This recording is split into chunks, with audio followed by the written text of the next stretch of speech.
Ito na po yung pusa. Yan. Kinukuha niya yung kanyang anak. Yan po. At dadalhin niya doon sa lugar na ano po. Yan. Bumabagyo po ngayon, ang panahon na bumabagyo. Yan po, isang dakilang ina na pusa. Kung paano niya dala-dala ang kanyang anak sa kabila ng bumabagyo po ngayon. Ayan po. Yan. Dadalhin niya ang kanyang anak doon sa isang shelter na hindi natin alam kung saan niya dadalhin yun.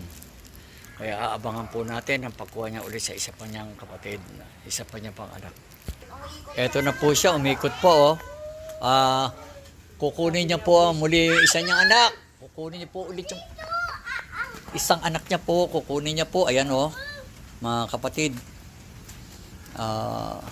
Ang pagmamahal po ng isang ina sa kanyang anak. Ganito po. Sa kanyang sobrang pagmamahal, kahit na bumabagyo, gumagawa po siya ng paraan para po madala po yung kanyang anak. Kaya ito po, aalisan naman po siya, no? Dadalhin niya naman po sa isang shelter yung kanyang anak.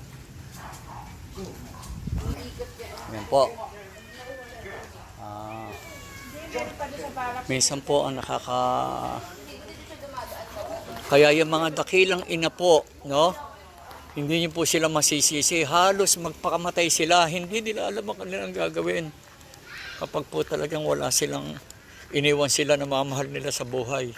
Ito po, sinisikap nila mabuhay ang kanilang anak. Kahit hindi nila alam kung saan nila ito dadalhin. Mabuhay lang po. Kaya tayo mga kapatid, dakila po ang mga ina na magmahal sa kanyang anak. Kaya kayo mga anak, magmahal din po kayo sa inyong ina. Ayan na po siya, ayan ang isang ina.